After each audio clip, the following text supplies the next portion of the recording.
Hey, hey, hey. Happy Wednesday. Come on in. Pull up a chair.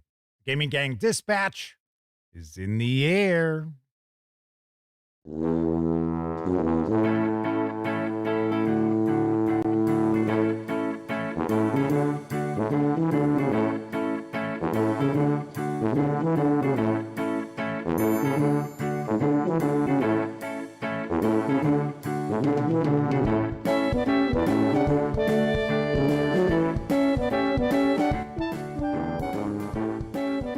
Howdy, gang, and welcome once again to the Duct Tape Studios. I'm Jeff McAleer, your host here at the Gaming Gang Dispatch, brought to you by, shockingly enough, gaminggang.com, of which I happen to be the founder and editor-in-chief. So welcome aboard, everyone. Tonight is Wednesday, March 11th, 2026. This is live show 1298. Yes, we are rapidly closing in on episode 1300. It'll be next Tuesday. Tune in live because there's probably going to be prizes. For lucky viewers, got to watch live, though. I might throw a couple of things out there for the folks who have to watch on Memorex. But regardless, if you're not overly familiar with this show, let me point out it is super, super casual. Just hanging out, talking about the latest in tabletop role-playing game news. And then I'll normally pontificate about a topic related to our hobby, maybe do an AMA. Once in a while, just chew the fat with chat. But of course, when you're not watching videos on the Gaming Gang channel, be sure to visit gaminggang.com for all latest in tabletop gaming news, reviews, and a whole lot more you are never going to find here on YouTube. You know the drill. Get your geek on at thegaminggang.com. Then, of course, because this is a live show, there is chat available. Now, you must be a subscriber to the channel in order to take part in chat, and you have to be a subscriber for at least an hour, which is 60 minutes. Yesterday, I started to say 30 minutes. Okay, so a half hour is what, 15 minutes, dummy? No, it is 60 whole minutes. You must be a subscriber before you can take part in chat. But if you check off that box and you want to say howdy, maybe get a question, a comment, by all means, chime in. I'll do my absolute best to respond. First out the gate tonight is Keith Hulu. Semper Buffo's with us, as is J-Man, Mark Hawkswell, and Balaguno Jedade. I have no idea how to pronounce that. I believe it might be a first-time visit in chat. So welcome aboard. Tessie Trekkie is also chiming in, saying, howdy, Jeff, no tornadoes tonight? No, thankfully, that was nowhere near me. Kankakee is not near where I live. But funny enough, remember I said, oh, yeah, the storm passed us by. Well, we had waves of storms floating on through. I guess I didn't watch enough of the weather to realize that we had multiple waves of storms. So, yes. So it was maybe about midnight, and it was just pounding. Talking about the rain. Yeah, there was hail. One of my cats, Mango, was scared shitless. I was like, relax, sweetie. It's all right, baby. Because some of the hail was hitting up against the window, and she was like freaking out, like, what the hell is this? What's going on? Anyway, but no tornadoes tonight, just cold, and we even had some snowflakes. So yes, now we're back to cold weather. Loeps with us again, says yes, it is the eternal battle. Yes, D20 versus D100. We're going to talk about that tonight. That is our topic. And of course, the title of this video is pretty tongue-in-cheek. But we're going to discuss D20 and D100. And surprisingly enough, there are some people out there who are such fans of one mechanic, or in certain cases, just too settled in their ways, that they will refuse to play any games that do not use those mechanics. And it tends to swing a particular way. We'll talk about that. We will talk about that. Bola, it's Balogun. Balagoon. There you go. Says, nope, not the first time. I just don't recognize the nickname. You know, YouTube throwing the numbers after everybody, that doesn't help. So, and as I pointed out before, you can change that. You can go into your YouTube account, go to your nickname, and you can delete those numbers out. So, anyway. Love Bass, wasn't the D20 and D100 both used in the very first edition of D&D? If we're talking about OD&D, no. It was actually 20-sided die and 6-sided dice. Someone will correct me if I'm incorrect, but I could have swore that's OD&D. It's been a while since I've taken a peek at like white box stuff. Yes. Kevin Thorpe has joined us. Who else is popping on in? DB's with us. James Mitchell, Pete Strakulich, and I think I have said hello to everyone. Hope you brought enough for everyone. I know I use that one probably more often than I should. But we will get into the topic after we talk about the news. We got news to discuss first. So let's jump on into it, because next month we'll finally see the retail arrival of the Vaesen Adventure Supplement City of My Nightmares. Why does that sound like that should be like an Alice Cooper album title? Doesn't it? City of My Nightmares? Well, I guess it's because Welcome to My Nightmare.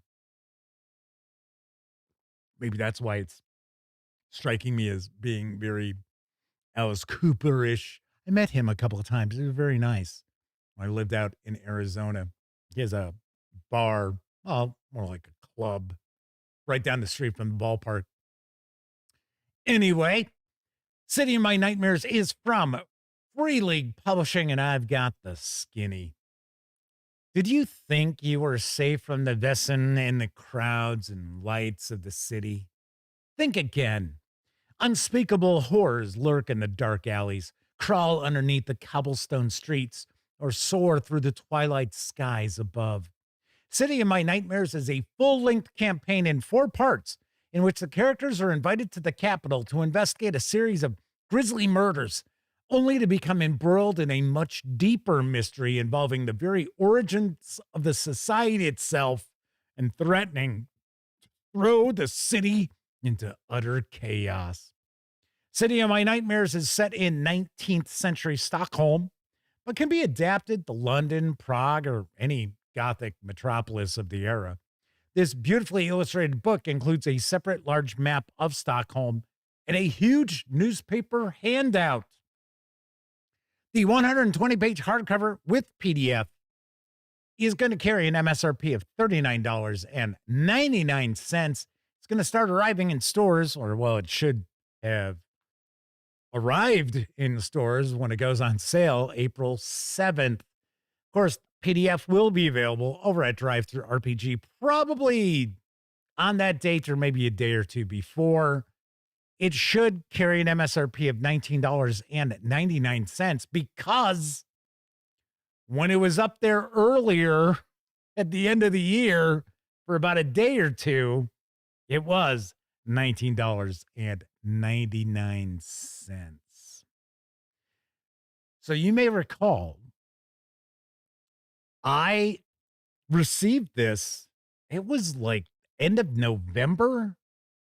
It was right about, well, it came with the other supplement for Vaesen that I reviewed, right? So I guess Free League Publishing decided, hey, you know what? It's probably not a good idea for us to release both of these supplements at the same exact time, because they're going to just cannibalize sales from each other. At least that was the thought process.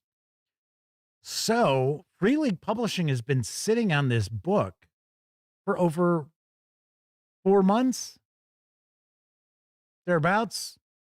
So I think it was end of October, early November.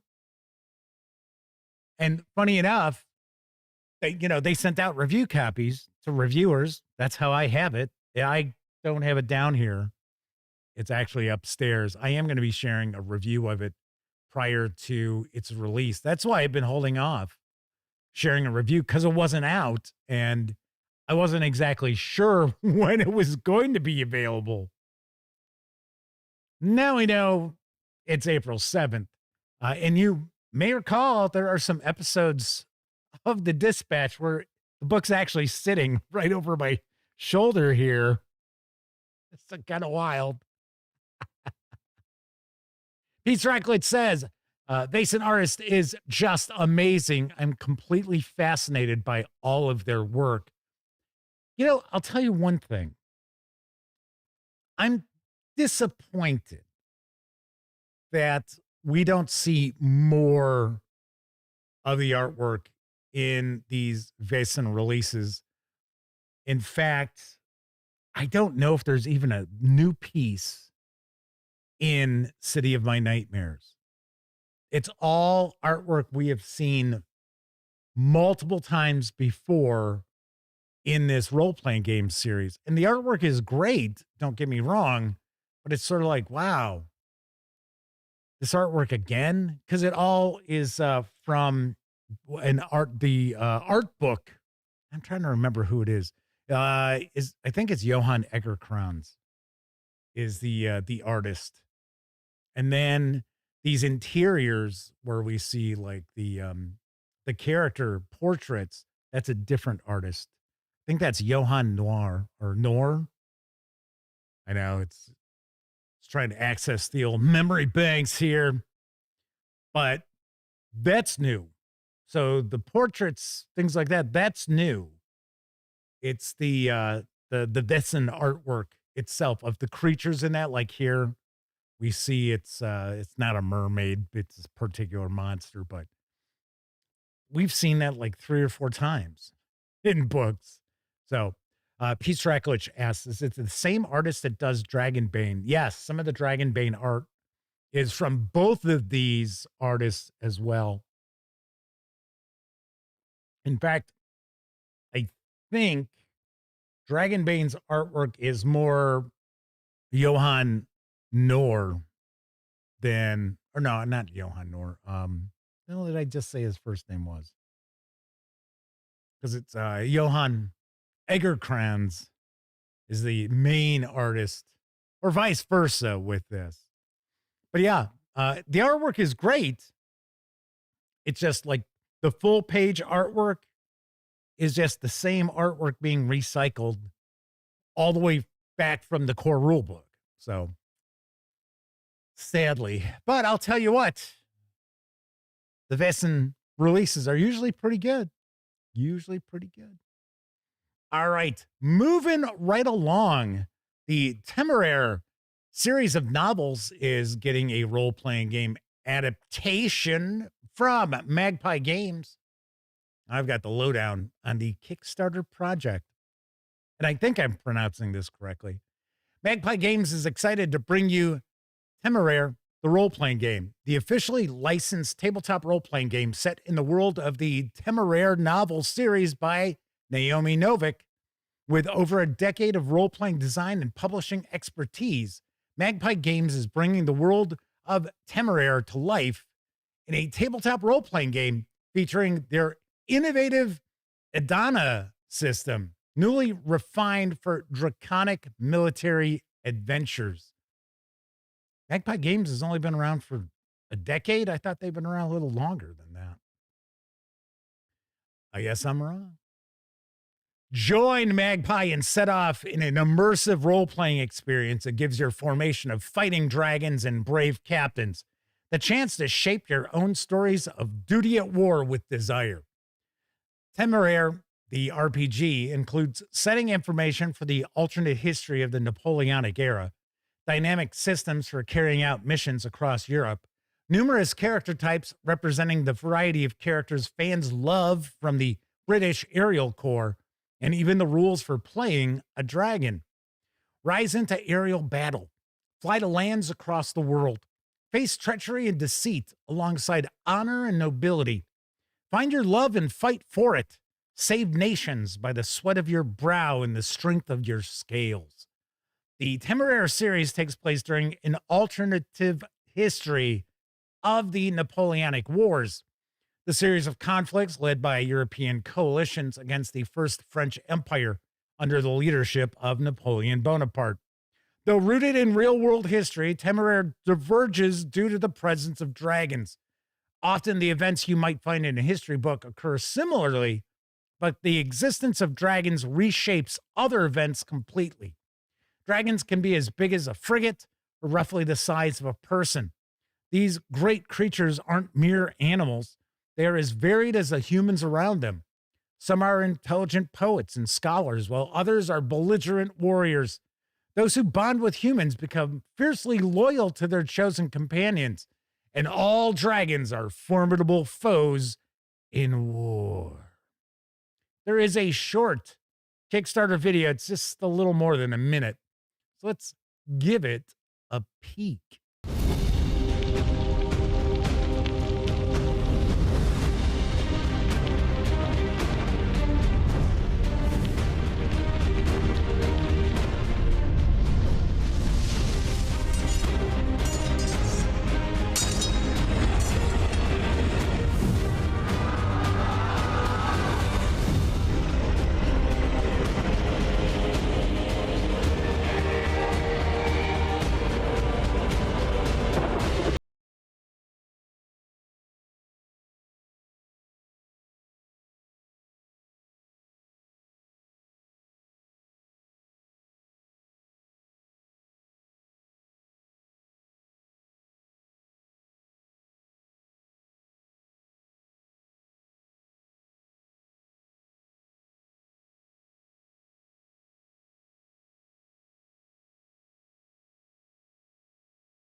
The Kickstarter project has smashed its funding goal, and at least when I put this news piece together a little earlier today, currently sits just under $400,000. You can reserve hardcover copies of the core book and a World of Wings supplement with their PDFs for a $99 pledge. If you want to just score the PDFs alone, you can do that for a $29 pledge through March 26th. Expected fulfillment is September of 2027. Zoinks! I am kind of surprised it's that far out. And from the video, that would give me the impression that the artwork you saw is probably most, if not all, of the artwork that is completed for this. Now, there is a quick start that's available, so you can snag that if you want to take a peek. But I'm kind of curious. I have never read this series. I was just about to ask if anyone is familiar with this. And Grim Shady 2, The Revengeinator, has popped on into chat, and they've mentioned the books are fantastic, like Hornblower, but with the obvious difference. Kevin R. Smith has also popped on in. So here's a question I've got, because I've had people recommend this series to me. I have never picked it up or checked out an audiobook, which would probably be the direction I would end up going in. I got to ask two things, because this is the impression I get. I get the impression that Napoleon is made out to be this mustache twirling villain. Yeah, let's go invade Russia. So I get that feeling because, of course, it's coming from the Allied coalition viewpoint, right? Because it's the British aerial corps of dragons. So I sort of get that impression. And then on the other hand, I also get the feeling that even though this is an alternate history, like many alternate history, like fictional series out there, the history really doesn't change much. So we talk about like Achtung Cthulhu from Modiphius Entertainment and how it seems like they're just afraid to move like anything. Like D-Day takes place the way D-Day takes place, right? The Blitz takes place the way the Blitz takes place historically. So essentially, the adventures the characters go on, in the great scheme of things, affect nothing. Because we are still going to see, and I get it, it's the secret war, but the things that happen historically are going to happen historically. And I have seen in some alternate history novels and series that the authors, they play around on the edges, but things still happen. Like, I'll take a guess that Napoleon still invades Russia, gets his teeth kicked in by Mother Winter. I'm taking a guess that's the Battle of Waterloo still probably takes place. Just the impression I get. And the only person who really delved heavily into alternate history that had the stones to change things was Harry Turtledove. Now, I didn't necessarily always like Harry Turtledove's stuff. His characters were always just paper thin, just real cookie cutter. But he would, just throw the history out. In fact, there was entire long series where it was like, okay, so here's the divergence, right? So the Confederates are able to gain their independence. They don't necessarily win the Civil War, but they gain their independence because of other countries coming to an alliance with them. And then all this other stuff happens afterwards, like World War I is way different, so on and so forth. He would at least go in those directions. Most authors of alternate history do not do that. So Grim Shady says, yeah, Napoleon's like Moriarty. Intelligent, not stupid. Well, no. If you've read or seen any Sharp, the history is treated in a similar fashion. Right. Because the Sharp novels, they're not going to change anything because, God, what the hell is his first name? Well, Sharp himself. It's not like he's he's a general. So Kevin R. Smith says, it's not like the good old days when authors would do, what if the South won the Civil War scenarios? Yeah. Yeah.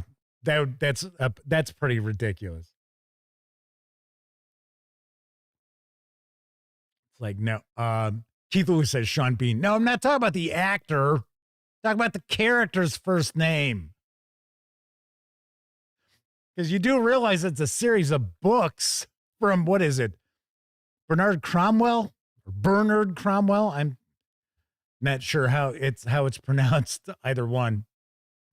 Grim Shady 2 says, that is what if as Turtledove's alt history, but it's not strictly down the line. Cool. Very cool. Still gotta be honest, probably not my bag of tricks. Because for one, yes, I understand. Napoleon was, let's see, a tyrant in the truest sense of the word. But he's not the villain that, the English made him out to be. Because the reality is, the coalition that takes on France, because the reality is until about 1807, Napoleon truly is the defender of France because everyone else wants him out, because just the existence of the French Republic, which is really not a republic, threatens the kings and queens and czars, and they're all worried that their populations are going to rise up against them. So check out your history if you're not overly familiar with it. It is not as black and white as you may think. All right, let's see. Denkono has popped on into chat. I believe it might be a first-time visit, not recognizing that nickname. Who else we got? Troy Cornelson's with us. Danny Gable's popping on in once again. Kathy Evans is hanging with the gang too. So very nice. Very nice. Kevin R. Smith says there's a bunch of monarchies taking on a dictator. So there weren't many good guys in that fight. No, not really. Plus, got to keep in mind, Napoleon did a lot for the French people. He promoted equality, something that was also very dangerous to the other European powers. Hey, I'm not saying that I'd be rooting for the French. I'm just saying, yeah. A lot of lesser of two evils there. Ben Foster's also popping on in. Then Kona says they've been here in chat with us before, just once in every blue moon, I suppose. Well, welcome back. Thanks for joining us again. Let's move on to our next news piece. Tab Creations has teamed with Bundle of Holding to offer a special deal on the Age of Ambition role-playing game. And I've got the deets on the deal. Adventure. This all-new Age of Ambition bundle presents, well, should I wait for you to guess? No? Okay. Age of Ambition, the tabletop fantasy role-playing game from Tab Creations. The moon called Tristel, home to many magical peoples, is rapidly moving from the equivalent of our Middle Ages into a perilous time of new technologies and magic. Tinker gnomes craft matchlock firearms. In the shanty towns of Lower Melanoc, dwarven missionaries preach new religions to refugees from the turbulent Yurdril lands. Ships with magnetic compasses find markets overseas. Merchants at the new foundries import metal ingots and export ingenious clockwork devices. Even the goblin kingdoms are making peace. But off the coast, a pirate queen has built a fleet. The tyrannical king's goons try to suppress unrest. And no one's quite sure about this new paper money. An amazing future draws near, but who will shape it? By making discoveries, overthrowing tyrants, like maybe Napoleon? Righting wrongs and clawing their way to higher status, heroes can help guide the world into a brave new era. Inspired by fantasy fiction such as Joe Abercrombie's First Law series, Terry Pratchett's Discworld, Scott Lynch's Gentleman Bastard sequence. Are we ever going to see an end to that? I don't think we are. I think that's right up there with the what the hell's his name? The Rothfuss or whatever. Yeah. And Brian McClellan's Powder Mage trilogies. Age of Ambition adapts the card-based Saga Machine rule system seen in Tab's Shadows over Saul, adding new systems for magical inventions, bonds, status, dynamics, and raising your social class. You flip cards from a standard poker deck to determine your actions' consequences.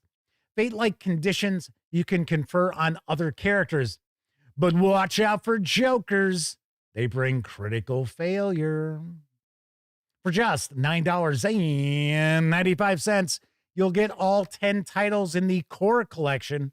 They have a retail value of $50 as DRM-free PDFs, including the complete Age of Ambition core rulebook, along with the consequence cards and GM screen inserts, 6 expansions and source books, character options and campaign options, the bestiary and expert bestiary, the Game Master's Toolkit and Heights of Power, and the introductory adventure Out of Shackles.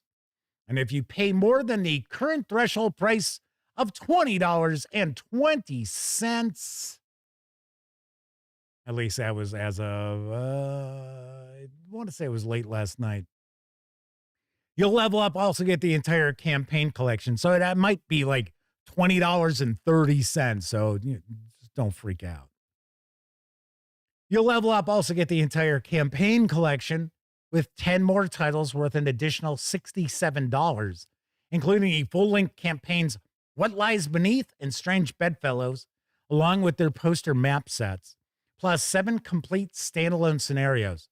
The Butcher's War, Escape from Prison Isle, A Little Murder, Melanoc Adventures, Tainted Gold, Time Forgot, and Will to Power. These savings will run through March 30th.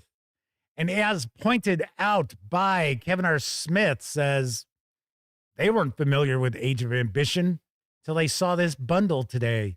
I'm with you on that. I was not familiar with Age of Ambition. I'm familiar with Tab Creations, mostly because they like a lot of posts that I put out for news.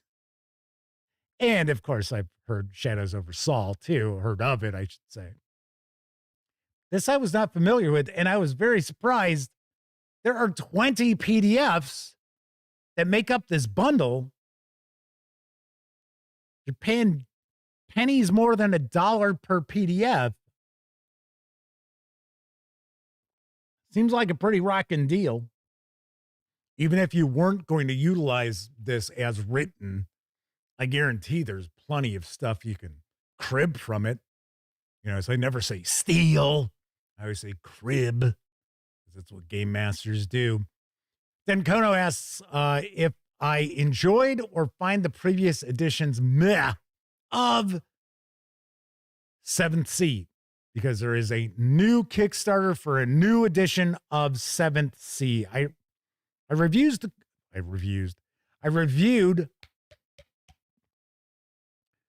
the last core book. I thought it was fine. I thought it was okay.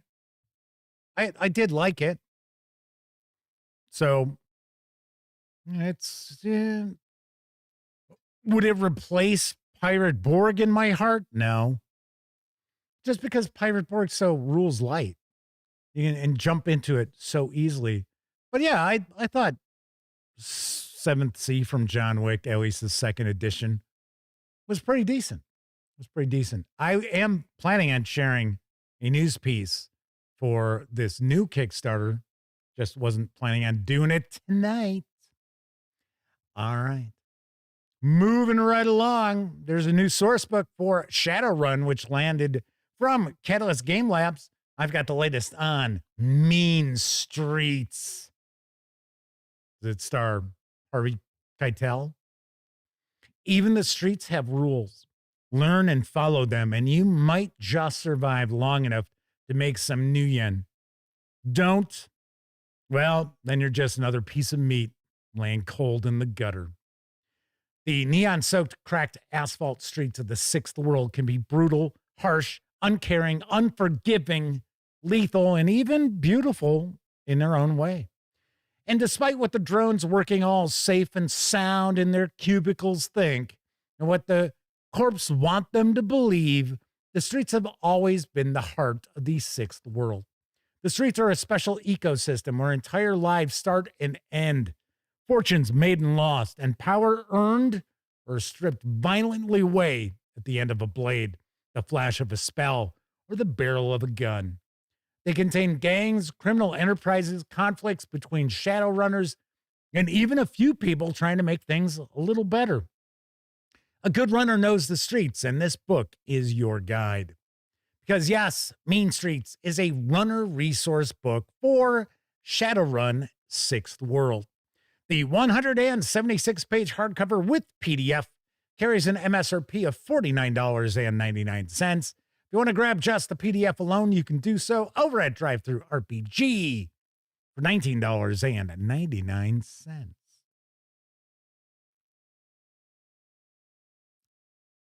I will admit, as much as people talk about how they dislike this edition of Shadowrun, I tell you, Catalyst Game Labs just keeps releasing stuff for it. So they support it very, very well. I don't know. Kevin R. Smith says this edition returns to roll and keep mechanics, which are more complicated. Not sure what they used in second edition, talking about 7th Sea. You know what? I don't remember. It's been a long time. And that was the only 7th Sea release that I reviewed. In fact, funny enough, I had gotten an email saying, hey, you know what? We've got a couple of dinged up copies. This was back when Chaosium Inc. was going to take on 7th Sea after John Wick's company kind of fell on tough times. And they reached out to me and they said, hey, Jeff, we've got a couple of kind of dinged up copies of the 7th Sea core book. Would you be interested in doing a review if we send you one?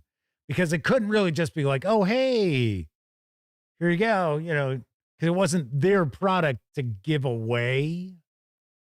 So they had to send me one. And it wasn't all that bashed up or anything. It was just one of the corners. It was probably less damage than the vast majority of books you receive from Amazon.com. So look at it that way. But I was like, yeah, sure, of course, I'll do it. Send it along. Like I said, I thought it was pretty cool. I know it had a lot of content published for it. At least the first edition certainly did. And now I'm trying to remember what publisher it's gone to. It's not Chaosium Inc. any longer. It's with somebody else. And it's not John Wick's own company either. I forget who it is. I'm sure somebody in chat is going to let us know.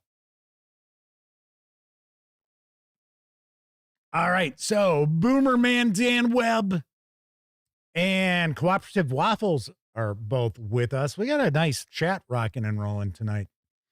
Let's move on to our final news piece. Arriving in stores this week, this is another one that's finally arriving, is Warhammer Fantasy Roleplay Sea Wardens of Cothique. Not sure the pronunciation, but once again, keep in mind, it's not a real place. It's not that it matters if I mispronounce it. Regardless, here's the skinny. A guide to the inhabitants of the maritime kingdom of Cothique and port of Tor Corioli. I know I mispronounced that. The lands of Cothique have a wildness to them. In comparison to many other kingdoms of Ulthuan, they are windswept and untamed. In ages past, these lands were threatened by Norse raiders and dark elf corsairs, but the creation of the shifting isles prevents hostile fleets from navigating to Cothique's shores. Freed from obvious dangers, the nobles of Cothique indulge in intrigues and temptations, allowing hidden threats to inveigle their way, not even sure what that word means, into the neglected corners of their orderly realm. Okay, so by context, I understand, but I've never heard the word inveigle. Agents of chaos and the dread king of Nagaroth stir up trouble and pave the way for a future conquest of the kingdom. It's a guide to the land of Cothique, including an in-depth look at the port city of Tor Corioli, and the mysterious places and artifacts that may be found there. Several important high elf patrons, including Prince Doloran and his children, Princess Lethares of House Starshard, and Siran Fleetcrest, the master of the palace guards. The book also details several ongoing interests these individuals are involved in. You'll find several threats to Cothique and Ulthuan, such as the Norse infiltrator Rebna Tharvig, monstrous creatures such as the dreaded Kraken, unleash the Kraken, and the capricious sprite Coolio. Coolie? Say Louis? Maybe it's Say Louis. Oh, let's go with Say Louis. Hey, Say Louis, what's up? You're a rather capricious sprite, aren't you? You'll find creatures of Ulthian, including the White Lion, Flamespire Phoenix, and Swift Feather Rock. New adventure hooks and ideas, including a plot by Nagaroth's most dangerous agent to befoul the rivers of Cothique. Expanded intrigues, including ideas on how to run a counter-intrigue such as a spying mission, subterfuge of enemy agents, and assassinations. The 96-page hardcover with PDF carries an MSRP of $34.99. If you want to grab just the PDF alone, you can do so over at DriveThruRPG for $19.99. And I have reached out to ask my friends over at Cubicle7 Games if they would not mind sending me a review copy. Things have been shaky with Cubicle7 Games. And the reason why I say that is not that I have any like personal problems with them. So they don't have any personal problem with me either. They've just had marketing issues. Big time. So they're pretty sure they've ironed it out. That's why you may have seen the first look video I did for Warhammer 40K Dark Tide, the card game. So they had sent that.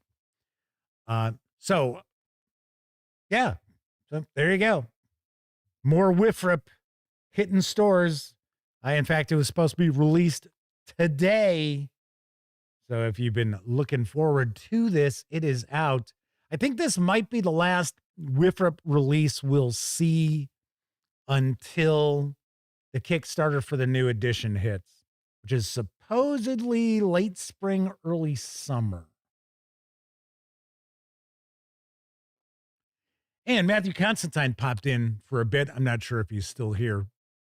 Said that they were just poking their head in. Hopefully the weather's better tonight. Yeah, it's better. It's just colder. It's kind of sort of raining out there today. A little bit of snowflakes, but not too bad. Not too bad. I would guess maybe the lovely and talented Miss Sarah D is hanging with us tonight. Maybe not. I don't know.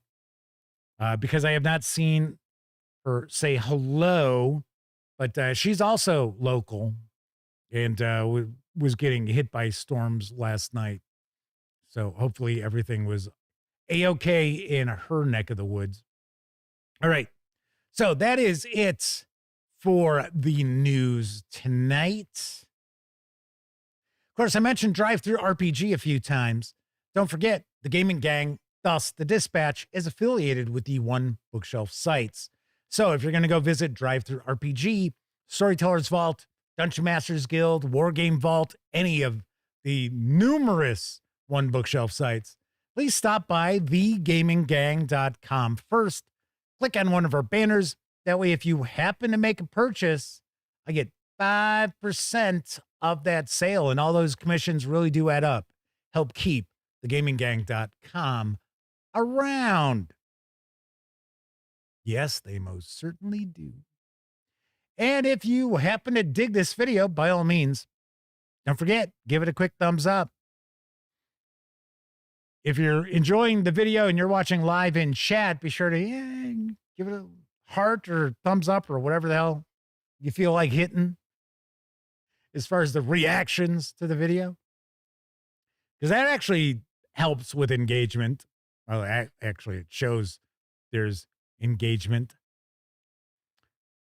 Anyway, so once again, if you like the video, of course, if you dig the outlet, if you find the Gaming Gang to be a valuable resource, hell, if you just like what we do, there are a couple of other ways you can support the outlet. First, by making a one-time donation by way of PayPal. Hell, you can buy me a 2-liter bottle of soda.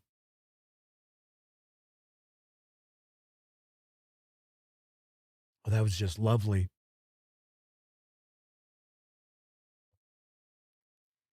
And you can even become a monthly member of our Patreon. You'll find links down in the show notes. Also down in those show notes, you're going to find an invite link to our Discord server. Absolutely free to sign up. Be sure to hang with the gang over on Discord. But speaking of Patreon, I always like to give a shout out to our Patreon members during the live streams. So tip of the cap to Kuval, Kevin R. Smith, Talzek, Sean O'Donnell, Herman Lutman, Gustavo Cavallo, Matt Weiss, Kevin King, Game Cat, RPG Munch, Tier 2 DM, Pete Strakulich, Dan Webb, Tessie Trekkie, Agile Monk, and the Madman.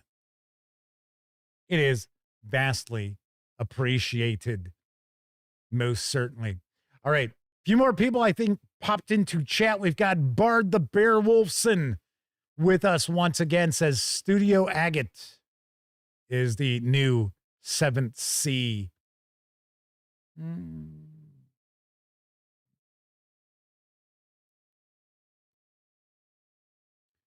They're okay. What was the damn game? I shouldn't say damn game. There was a horror fantasy role-playing game that it was one of the first Gen Cons that Elliot and I covered. And we interviewed them, some of the creatives from it. And it looked all right. I mean, it was a role-playing game that was popular in, or at least they said it was popular in France, and it was being translated to English. But if I remember, I think we got to check out the core books for it. I mean, it was fine. Yes, they are out of France. And Kevin R. Smith says it's under license from Chaosium. So apparently Chaosium still owns the IP, but they're not interested in designing a non-PRP game themselves. I don't blame them. I don't blame them. Plus, you know what? Chaosium needs to focus more on Call of Cthulhu. That's my opinion. And trust me, I really like RuneQuest. I know it's a unique taste. That, you know, some people are like, ooh, I just don't want to take that deep dive into the lore. You don't actually have to, but I guess that's the impression people get. But I gotta say, there hasn't been a whole hell of a lot from Chaosium or Call of Cthulhu that's been in-house that's been great as of late. So, and yes, we did have the, Prince of Pale Leaves, which was good. I liked it, but that wasn't designed in-house. That was Sons of the Singularity, and it was published by Chaosium. So I was kind of like, so yes, Sarah D is with us. So she is our chat moderator tonight. She's just enjoying pictures of their brand new niece. Very nice. Congrats to the family. But anyway, yeah. So as I don't want to see Chaosium picking up like other stuff that they're going to produce. So yes, I would rather see some outside publisher worried about 7th C as opposed to Chaosium Inc. Because that just takes away from the games I really dig. From like even like Pendragon, right? Pendragon's excellent. Come on, where is that great Pendragon campaign, folks? Come on, let's go. Somebody's asking about the winner of last night's contest. The winner of last night's contest was Chris Caps Gamer, Chris Cap Gamer.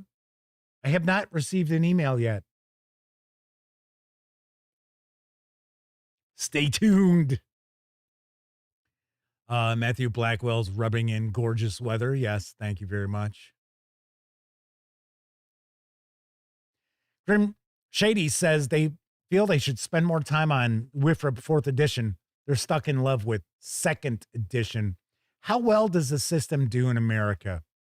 It does all right. I honestly think this outlet has probably helped. I mean, there's others too that will cover WIFRP stuff. So I'm not saying it's just me. That'd be really stupid and asinine, really, for me to claim that. But I think we've done pretty well to help Cubicle7 Games out over the years. Sutra of Pale Leaves. Thank you, Kevin R. Smith. Bard the Bear Wolfson says, I'm really liking the Pendragon stuff. Then Kona says, Innsmouth, Kingsport, and Dunwich sometime soon when the stars are right again. I don't know. I got to say, the Arkham book was excellent. The new Arkham book, really nice.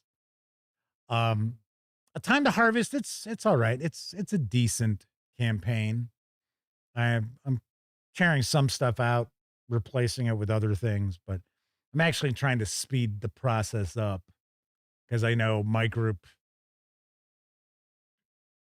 I would love to run once again because I ran it back in the day, back in the 80s, Massive Nyarlathotep, but I know my group's not going to invest a year into a campaign like that. All right. So I think I've said hello to everybody. No? Jenna or Jen Kokoza has popped on in. Another nickname I don't recognize. What are you talking? They're like, what are you talking about, Jeff? I'm here every night, you stupid bastard. Regardless, welcome aboard. All right. So tonight, we're going to talk about the eternal conflict between the D20 and the D100 in just a few moments. But first, I think it's time for a brief intermission. It's intermission time, folks. Time out for a delicious snack in our sparkling refreshment building. Every item a fresh, appetizing taste treat.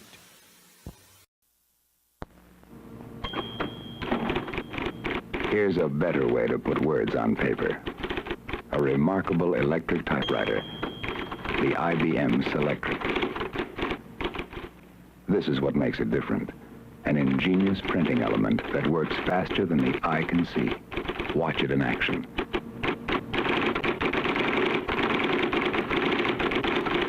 Now in slow motion, as it turns, tilts, prints.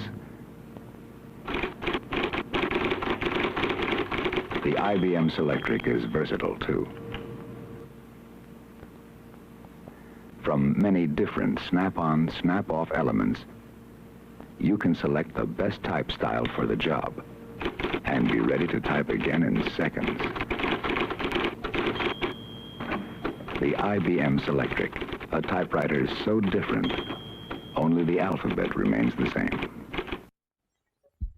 This machine will make you want a cup of Wilkins coffee. Not me. Oh, take mine with cream and sugar.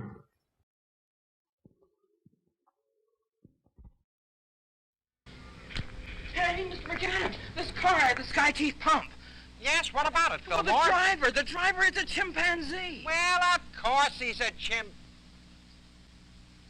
Fillmore, we Texaco dealers made a solemn promise to give every customer our check and double check service. And there's absolutely no mention on this promise about it not applying to chimpanzees. Now, you get started and I'll talk to the driver.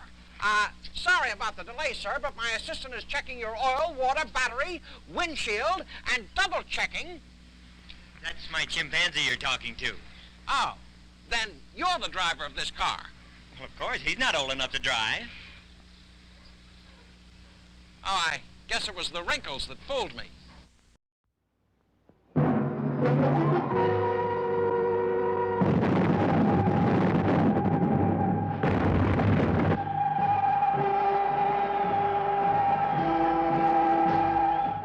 In 3 days, the dead will destroy all the living.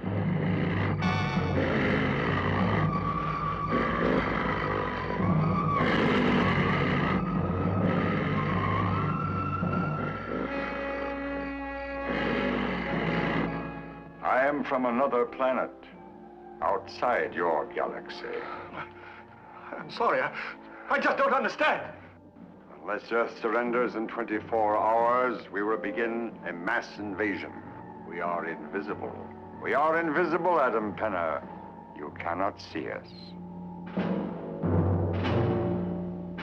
From outer space come the invisible invaders, living dead men threatening to destroy all life on Earth.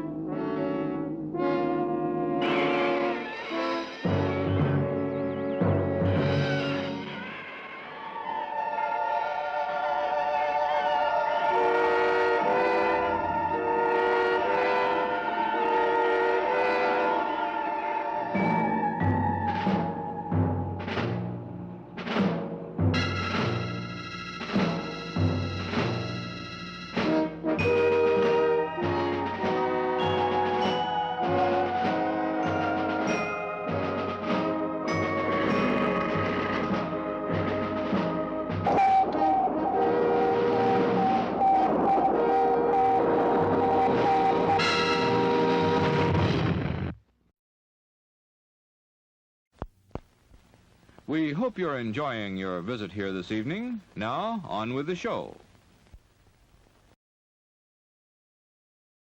I have to say, I always do my best to try to provide you 1 million volts of excitement every live stream. Sorry.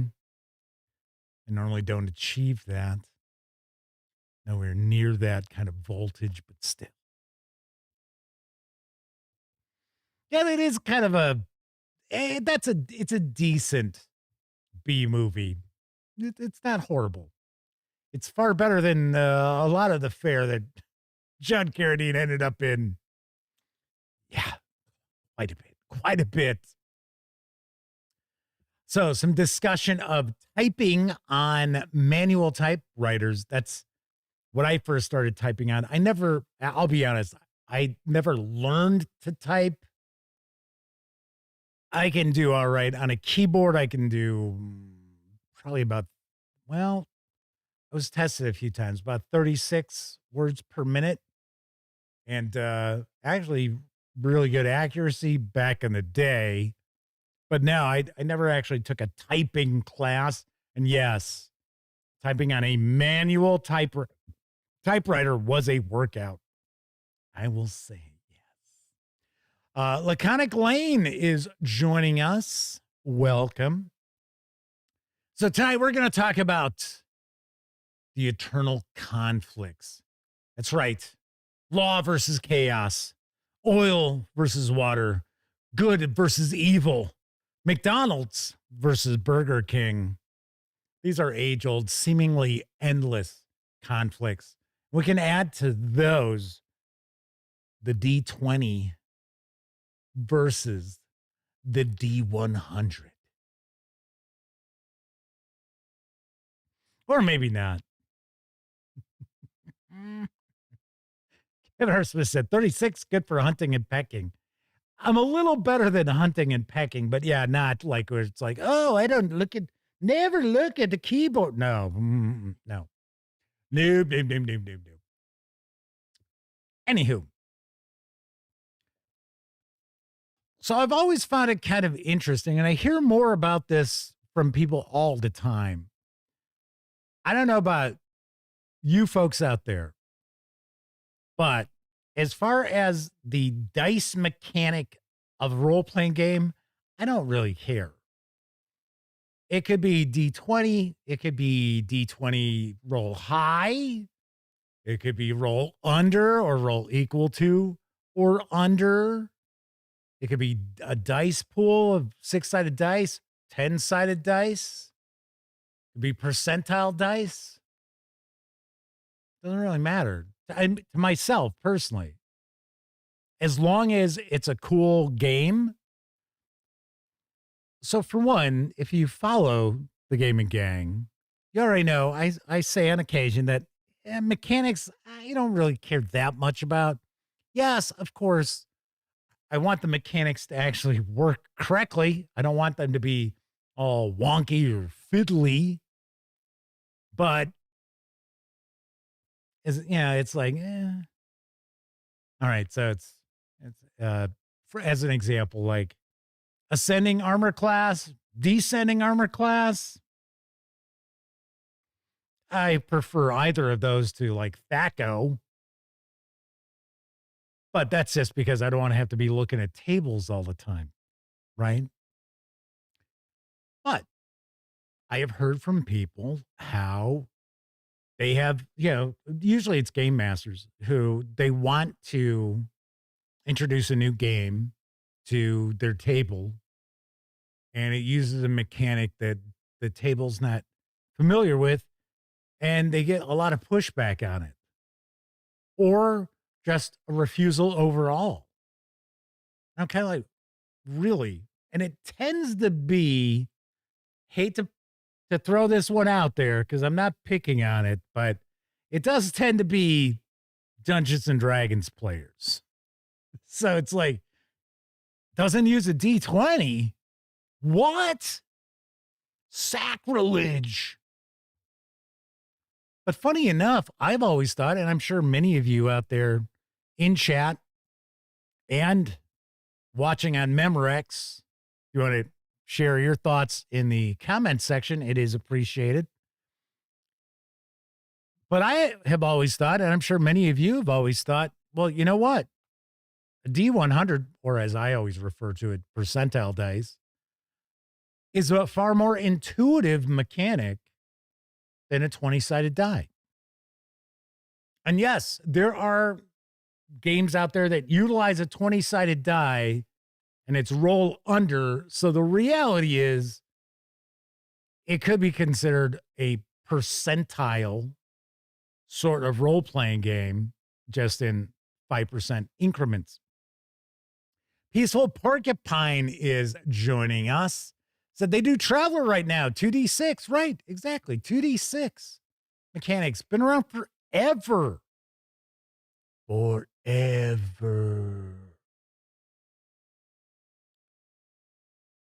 So it's like, so be like, so is there something magical about the 20-sided die? It's not as if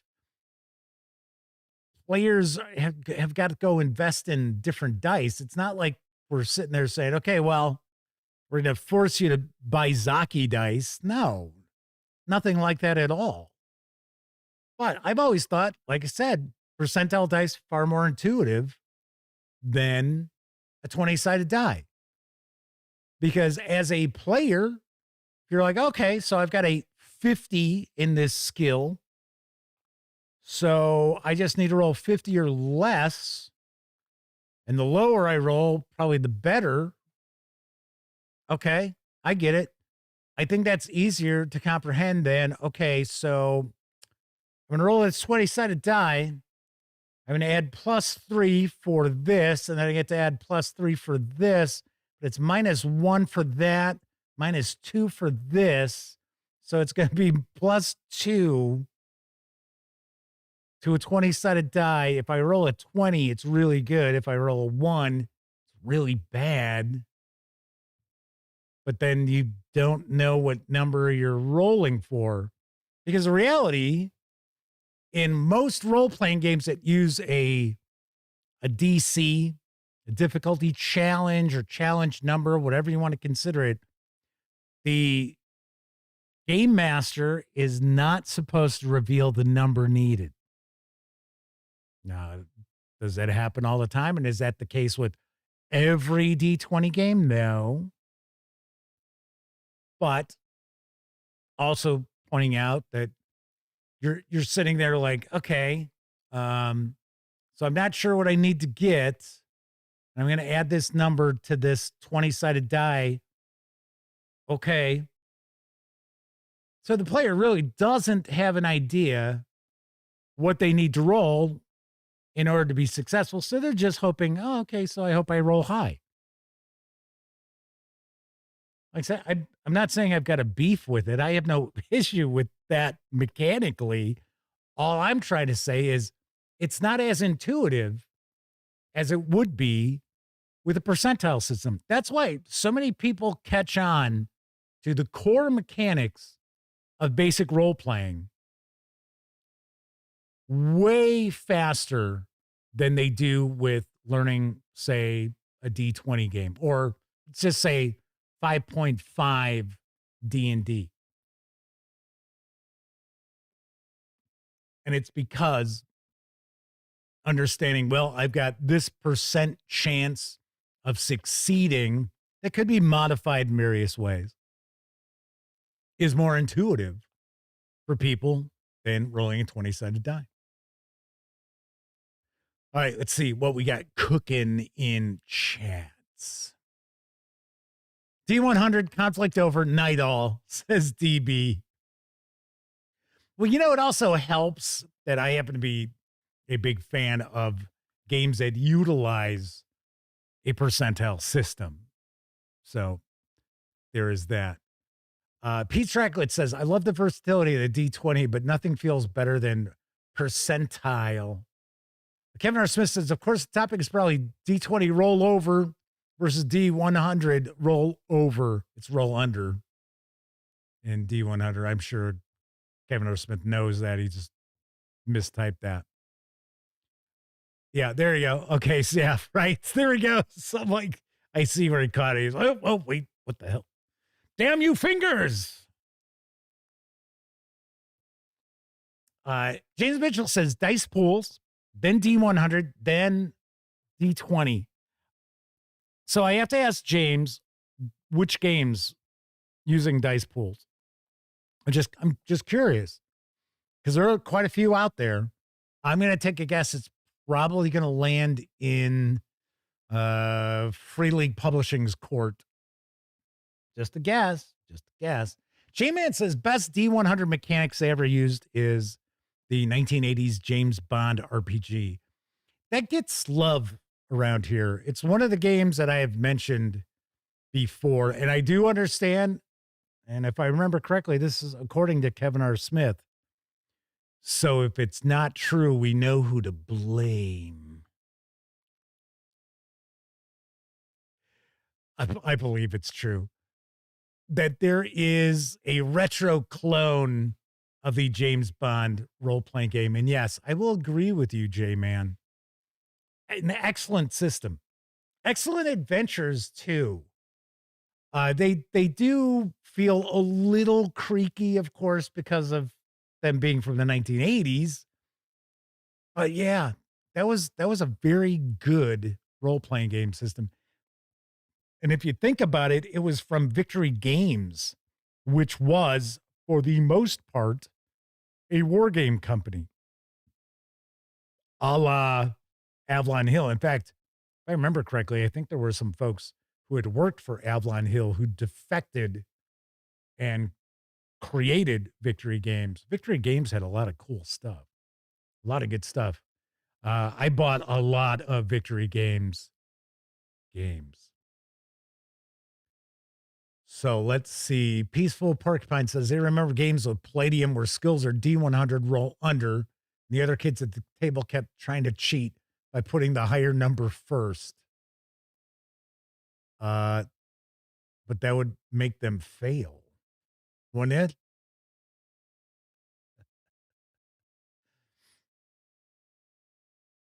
So still some discussion about typing. James Mitchell asks, is there a D100 rollover? I have never heard of one. There have been some games out there that actually used like D1000.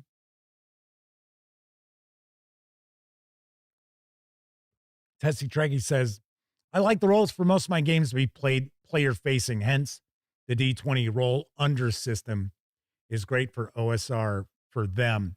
At advantage, disadvantage, they're happy.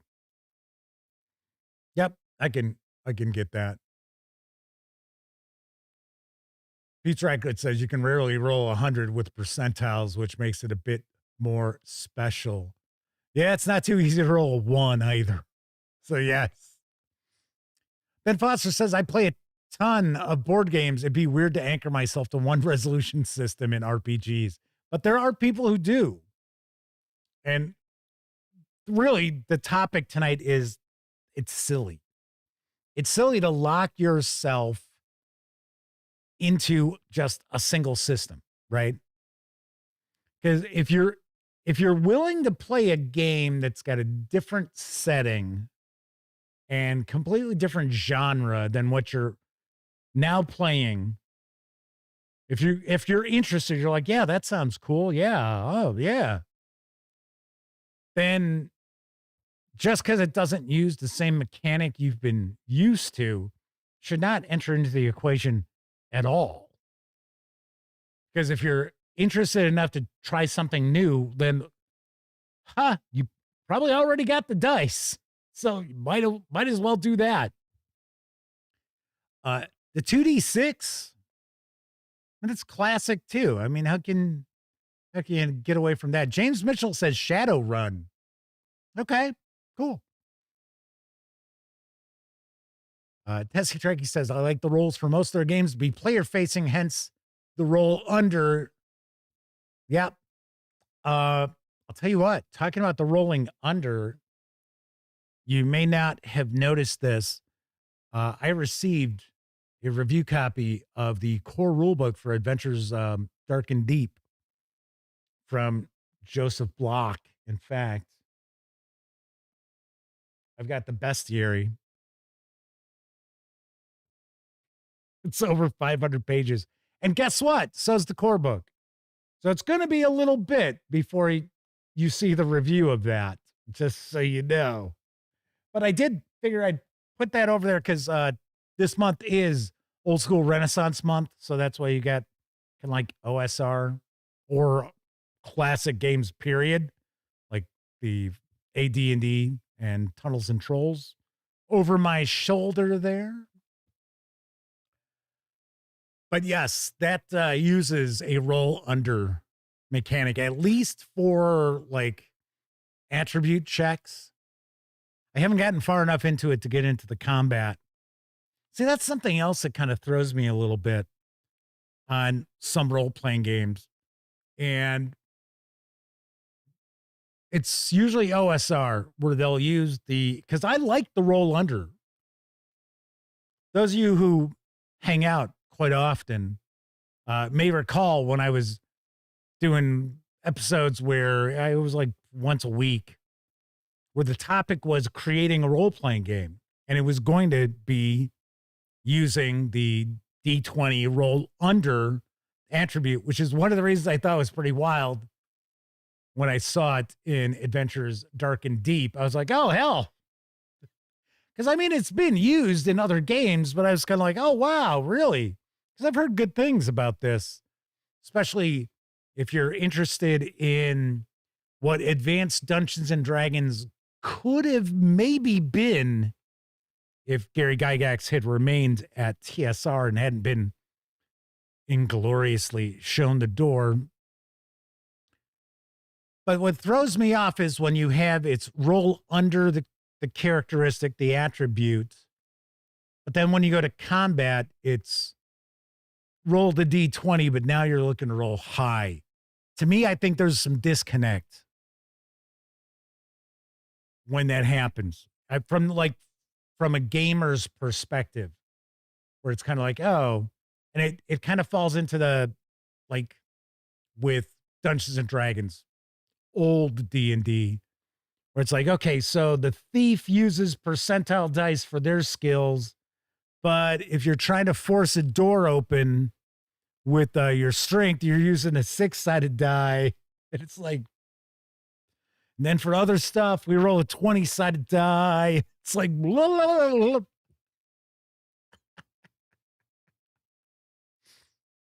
Kevin R. Smith says, Roll Master is the closest to a roll over percentile, though technically you don't roll against a target number. Still, rolling high is better unlike other D100 games. I figure there's got to be one out there. But, you know, funny enough, Rollmaster, Ice, not the ice that's in the news, Iron Crown Entertainment, had reached out previously asking if I wanted to review their latest edition. I was like,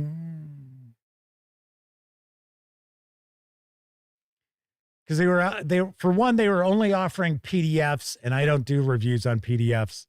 Although I do have a Kickstarter preview coming up that I used PDFs for. Stay tuned for that.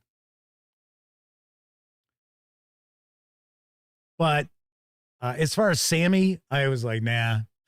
I know Sammy's not going to be interested in Rollmaster.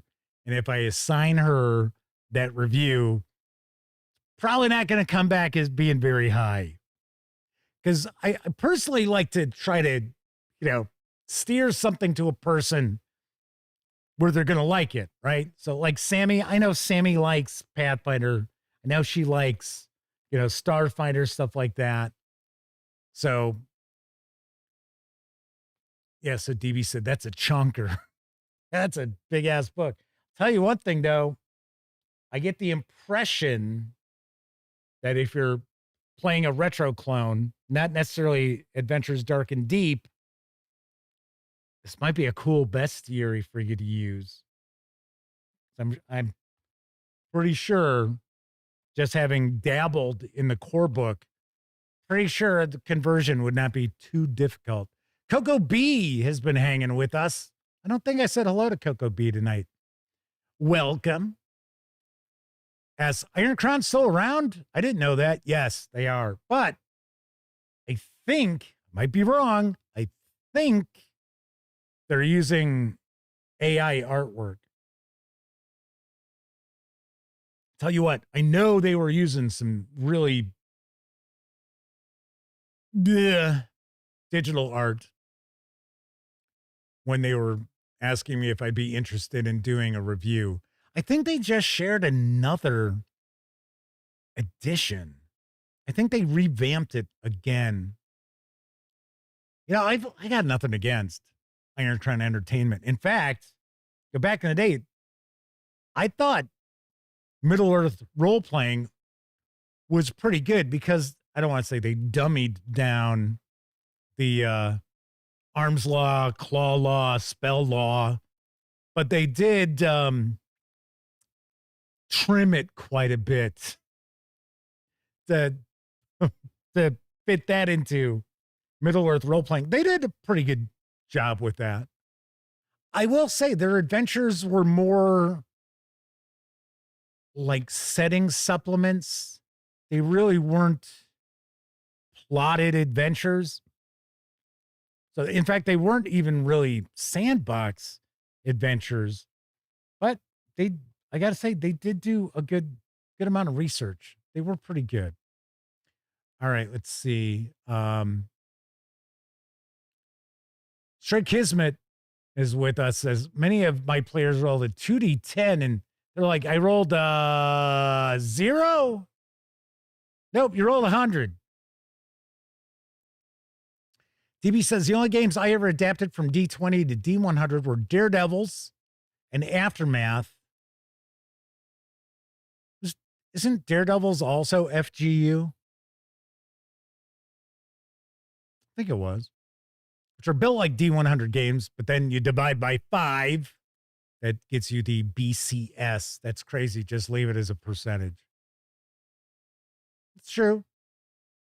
Cooperative Waffles asks, does anyone recall a system of modern setting using an overlay for where to hit? It included images in different positions.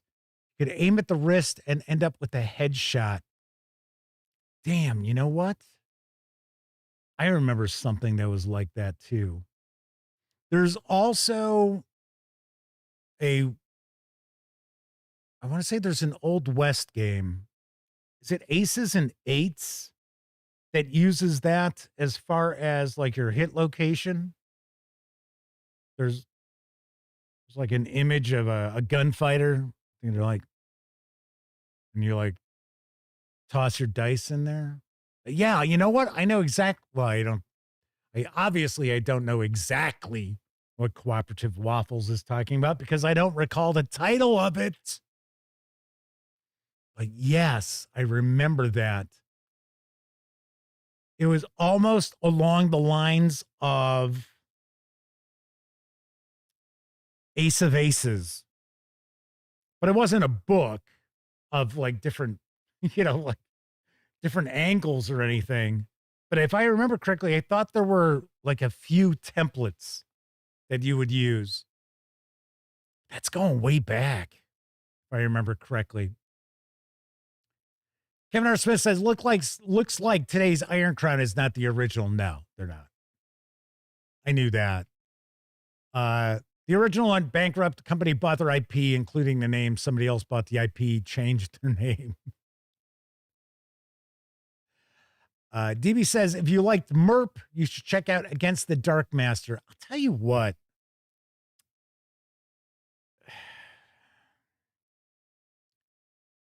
And doesn't Against the Dark Master also use, it might be the same artist or it's a similar artist to the one who did art for MERPs. But here's the thing, and I know we've gotten off our topic. It wasn't that important a topic anyway. The topic itself was, in my opinion, it's kind of silly to be like, oh, well, I only play games that have a 20-sided die mechanic for action resolution. I'm not going to play with percentile dice, which I already have in my set of dice that I purchased. So that was really the point of tonight's topic. So the eternal battle between the two was just kind of a wise ass title. Okay. Anyway, as far as Against the Dark Master, this is also something that comes into play with there was a new edition that came out. Zweihander. I'm not a huge fan of just wholesale repurposing of someone else's mechanics.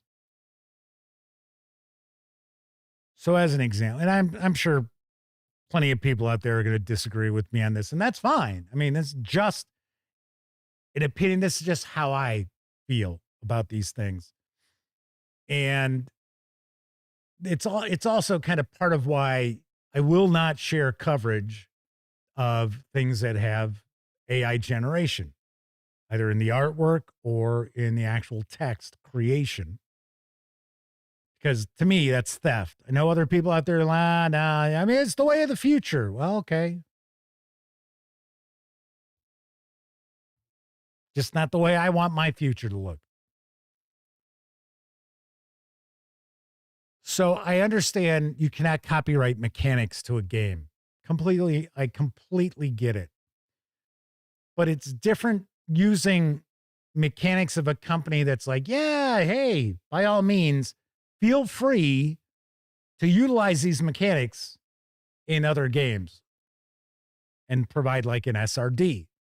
And there are many, many companies out there outside of only Wizards of the Coast who have an SRD.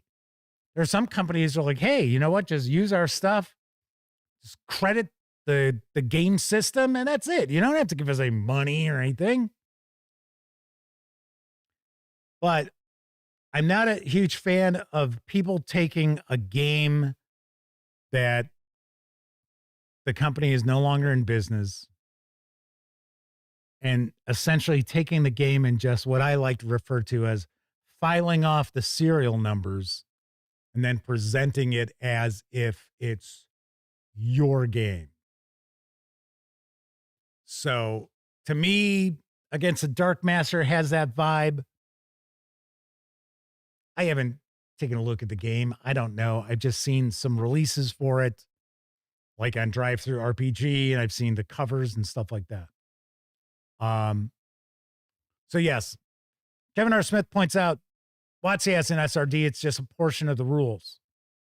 Yeah, it's usually an SRD is just going to be a document that's been put together for third-party publishers and creators to utilize to make their own stuff using mechanics from that other game. Some SRDs are quite robust, I guess I would say, and then others are, you know, pretty skeleton in their approach. But when somebody takes a game like, for an example, MERPs, right? Talking about MERPs. To me, Against the Dark Master is MERPs with the serial numbers. And that's it.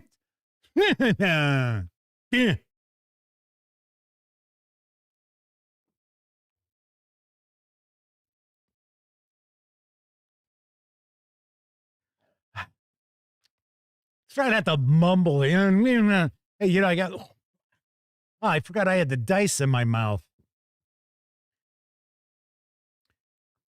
But to me, Against the Dark Master kind of comes across as being MERPs with Lord of the Rings filed off it. And then, like I said, I could be completely wrong. It's just the impression that I get.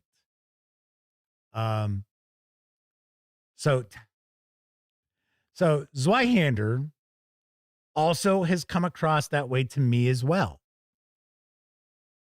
That it's second edition Warhammer Fantasy Roleplay with the old world filed off. And I mean, there's been some, you know, additions and stuff. And yes, as Tessie Trekkie points out, the Zweihander creator Daniel Fox is an incredibly annoying and tedious person about his game and thinks rules of online communities don't apply to them. Yes, I have opinions about them.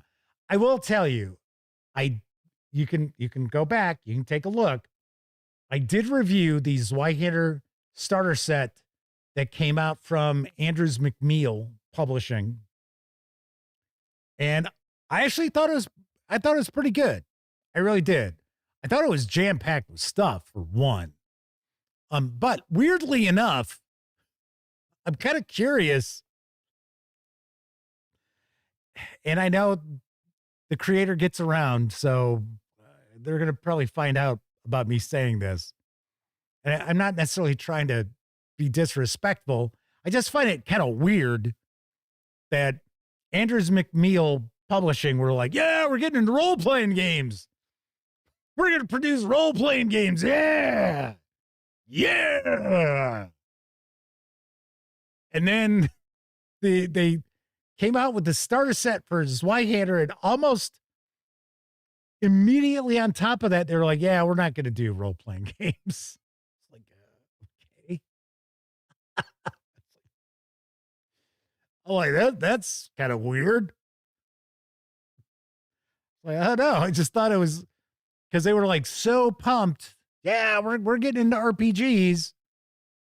And then all of a sudden it was like, no, we're not going to.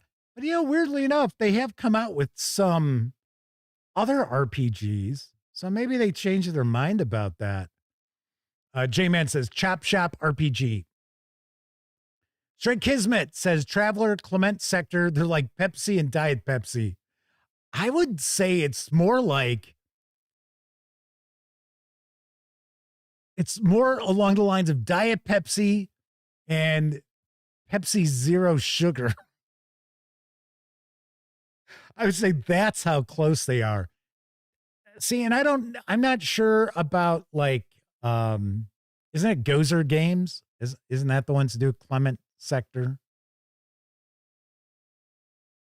I don't know what their relationship was or is with Mark Miller.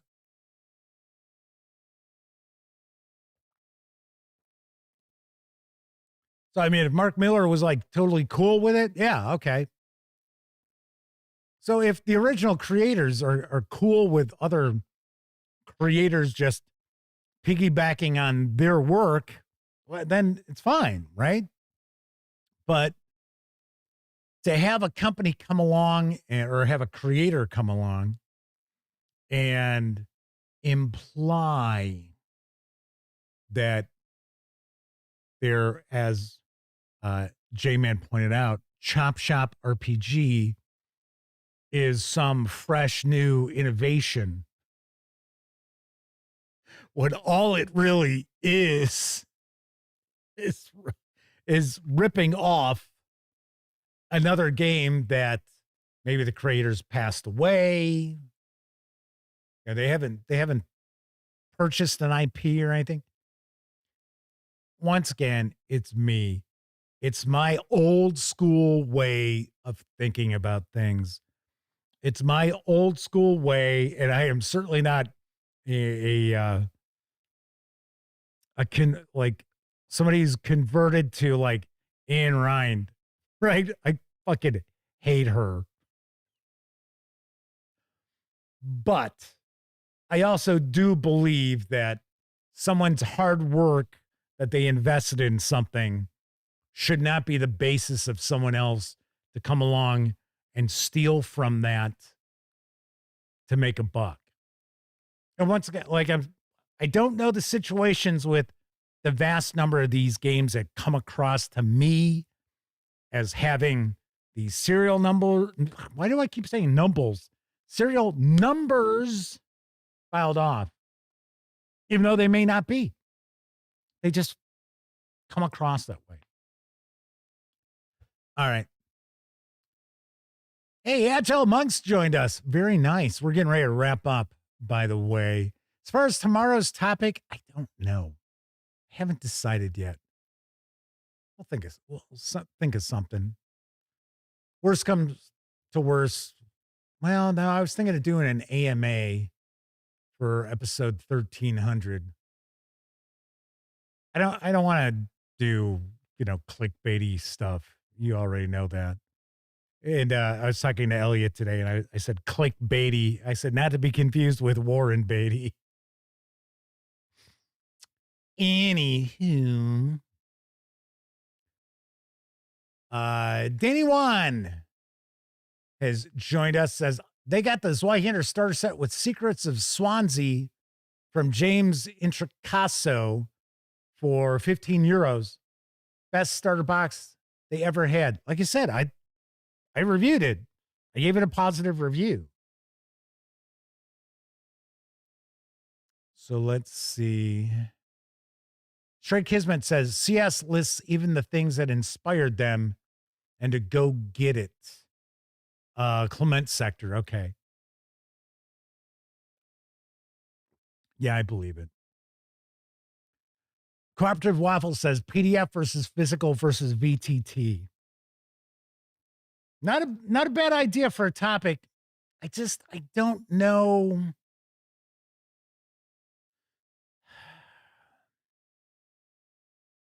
I think I know where the vast majority of people are going to come down on it, and it's going to be physical. So DB says, so no, it's over. Oh,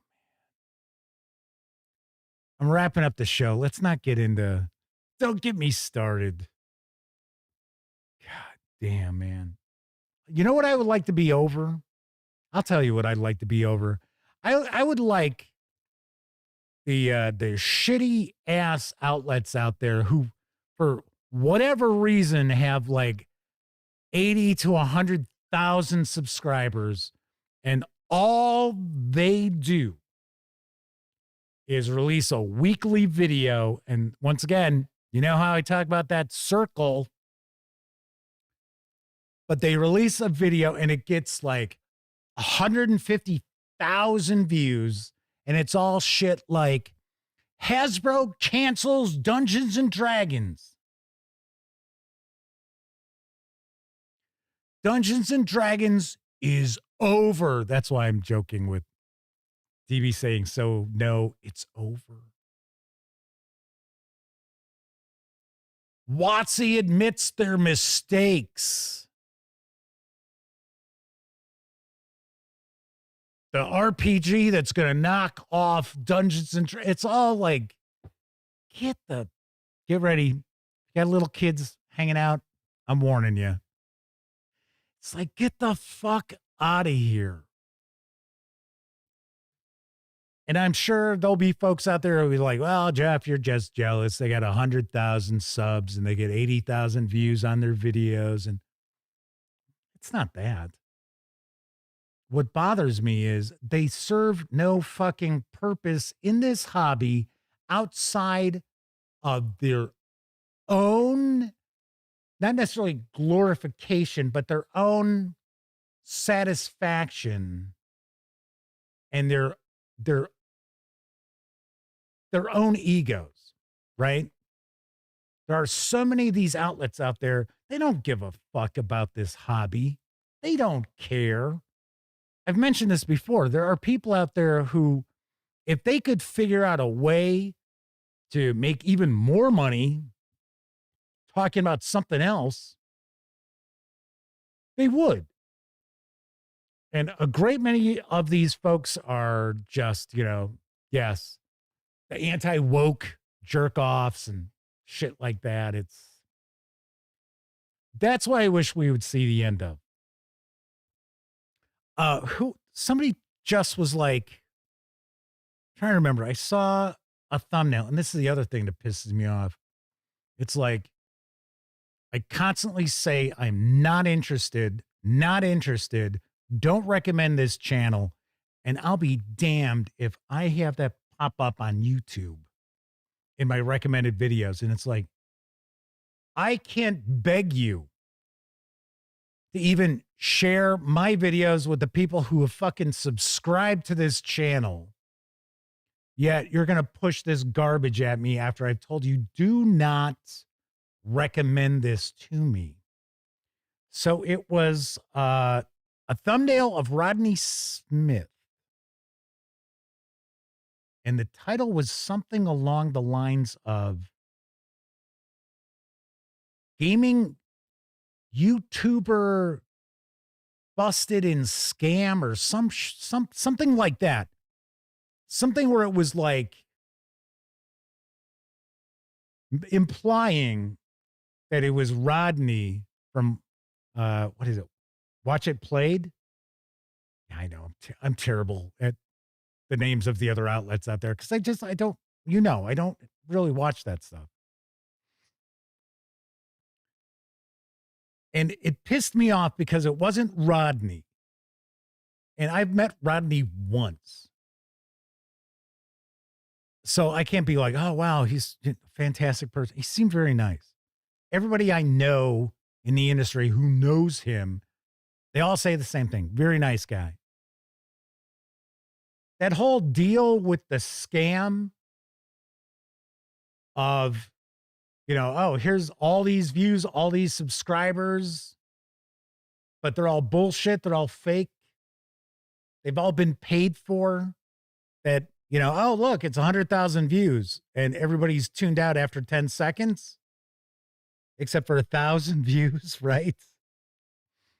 That wasn't him. He's the one who, now he was affiliated. Don't get me wrong. The guy was affiliated with him. But it was Rodney who blew the whistle on it, as far as I understand. So it's like, come on. And it's like, so, like I said, many of these, you can be a content creator and be like, yeah, WotC's shit and their game is shit. But I mean, that's completely up to you. But if you're going to do that, how about you let us know what you enjoy playing? Why don't you promote something else then? Because I have no beef with people disliking a company or a product or whatever. You're entitled to enjoy or dislike whatever you want. But to come across as if you're some fucking crusader for this hobby and all you do is talk shit about everybody in this hobby, what does that make you? All right. So there you have it. That's all I'm basically saying about the whole, yeah. So no, it's over. Yeah. Like there's a YouTuber who talks about like fixing cars. I forget what the hell his name is. If you've ever looked to go like find out how to repair your vehicle, you have seen this guy. And it's like every week he's got a video saying, well, why I'm done with YouTube. And I have to laugh because I checked out some of his videos about, cars. I mean, they're good videos, but he's one of these guys where he's got to he's very clickbaity. And I saw one, I didn't even really watch the video. I just saw the comments and it was like, why I'm done with YouTube. And the first comment said, okay, I forget what the guy's name is. See you next week. And I was like, yep, that's exactly it. That's it. Tim Johnson says, I keep getting dozens of those videos, even when I've blocked the channels. I know, Keith Lewis says, I know what you mean. Too many creators just sniffing their own farts. Hey, trust me, I get plenty of people who send me emails telling me that I'm just one of these jerk-offs who just loves the sound of his voice. I don't. I'll be the first to tell you, I am not a big fan of my voice. All right, so some people are mentioning various different outlets. The reality is I don't know them, so I'm not going to, shout out, oh, yeah, so like these jerks. No. But I will I will say I do see your comments, right? So Stevie says this has to stop. That's the clickbait title. There you go. There you go. That's like episode 1300. This has to stop.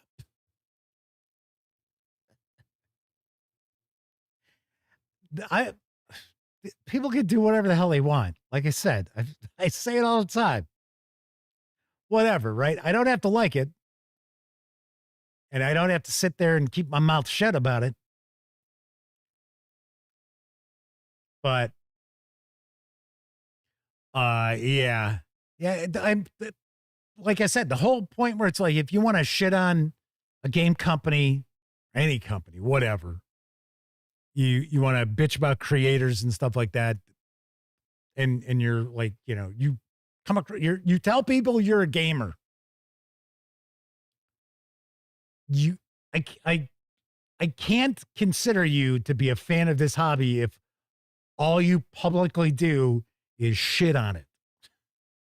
Right? Talked about this with fandom before. If you hate every Star Wars movie except for the original trilogy, and I'm not sticking up for them, I'm just saying, I'm not sticking up for the other 6 movies. Well, there's more than that. Actually, I thought Rogue One was excellent. Kind of stands out from the rest. But if the only Star Wars movies you have any fondness for or they happen to be the original trilogy, you're really not a Star Wars fan. I mean, that's the reality of it. Ravenclaw says, I hate the grifting and negativity. That's a lot of it. Not just the negativity, the grifting aspect of it. So, well, whatever. There are a lot of people who are very upset in this world. And sadly, they're upset about their lot in life. And they blame everybody else for it. And of course, they want to share their unhappiness with everybody else because the only thing that seemingly makes them happy is making other people unhappy as well. Problem is, the days of people looking in the mirror and saying, hey, you know what? You're my problem are over. There is very little accountability left with many people in this world. And that's a very sad thing because the only way things are going to change is if you change them. And sitting there blaming other people and just ripping on other stuff, it's not going to be changing things. Stevie said their dad used to say a face for radio, a voice for print, kind of outdated now. I have in the past said what was it? A face for radio and a voice for television. So, yeah. But, yeah, I know what your dad's saying. But, yeah, that was a phrase that I've heard in the past, too. Ravenclaw says, you know where you find great people to game with? Conventions. Yep. That's why I tell people all the time. Gen Con, my favorite convention. Have all these people with tons of different interests, some of who only get to game with people at these conventions, and they've been doing so for years. And I have never, now watch, this year somebody's going to come up and beat the shit out of me or something. I have never been at Gen Con and seen any sort of negative activity going on. I think the worst thing I have seen is somebody being self-absorbed, just not paying attention to other people around them and being, inconvenienced by that. Or like somebody, they open the door and you're coming behind them and they don't bother holding the door open for you. I mean, little things like that. But no, I've never seen any people arguing about stuff. Everybody's always having a good time. Now, that's not to say that doesn't happen. I'm just saying I just haven't encountered it. Denkono asks, will we see you at PAX Unplugged this year? Probably not. More than likely not. I just don't have the funds. Hey, maybe that's what we'll do on episode 1300. I'll talk about how much this outlet actually brings in. And as I talk about it, I'll get really depressed and say, you know what? I think this is going to be my last episode. It's going to be my last video, I think. Now that I've actually taken time to think about a little return on any investment I get here. Cooperative Waffle says conventions that have entrance fees tend to weed out the negativators. Yeah, I would think so. I will tell you that some conventions, their pricing is, in my opinion, out of whack. I mean, Gen Con, what is it now? 160 for 4 days? I think that's fair-ish, seeing that it's 24 hours. I mean, you can game 24 hours a day if you like. There are other conventions out there. They're 4 days. And it's like, the events run 8 a.m. to, let's say, 10 is when they wrap up. And, they're little conventions, and maybe they have 2,000 people total. And they're like, yeah, it's $150. And it's like, what? What? So then Kono's talking about the 3 days at PAX for $90. It's not the cost of the pass, because I have been offered press passes from PAX for practically ever since they started the convention. It's everything else. The airfare, the flying in, the hotel, that kind of stuff. That's what I'm talking about. Not having the funds available. That's why, and this will be the last thing we'll wrap up, because now we're going to hit 2 hours on this episode. It's funny. I came walking down here and I'm thinking, yeah, well, let's try to get about an hour. Let's do maybe about a little hour. Ravenclaw says, but the after parties go till 4 a.m. Yeah. Don't have to tell you about that kind of stuff. Remember, I was covering San Diego Comic-Con back in the day when the companies out there were spending big bucks. Those days are over. But anyway, Denkono says free passes if you play as a GM for publisher. Oh yeah, sure. But yes, I'm right out the other expenses. Oh yeah. I mean, some of this, like even like Gary Con. With Gary Con, Stephen Glicker from Roll for Combat said, yeah, I got a pass I can give you. And then he told me, well, it's someone else's pass that he got. Because Stephen's Roll for Combat is a sponsor, so he got some extra passes. But the thing is, I can get a press pass. I can go to GaryCon for free. The way they've got it, as Miss Sarah D is calling it an evening, I will be doing that shortly too. See you later. Thanks, Sarah. So I was gonna say, I can get a pass. Honestly, GaryCon, I can walk in there. I don't need a pass because it's at a resort. And there are people at the resort who are not part of the convention who are staying there. It's a public place. You can walk in, you can come and go as you please. The thing is, last time I touched base with the folks at GaryCon, it was like, well, we'll create a press pass for you, but you can't play any games. If you want to play games, you got to buy a pass. So it's kind of like, really? Because it's like, there aren't a whole lot of conventions out there that do that. You get a press pass if they have ticketed events and that. Yes, you buy your tickets, but you can hang out and like open game and stuff. Well, anyway, whatever. That's their policy. I'm not making a big deal about it. Whatever, that's fine. But I told Steven, he said, I'll let you know what day you can use it. And I had told him, I said, yeah, you know what? It's okay. Don't worry about it. Because for one, I'd be going up there by myself. It's about a 2.5 hour drive-ish, which is no big deal.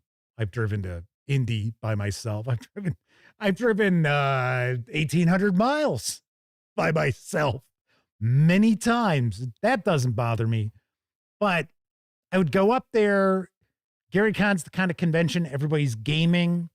The exhibit area really doesn't have a whole lot that would appeal to me.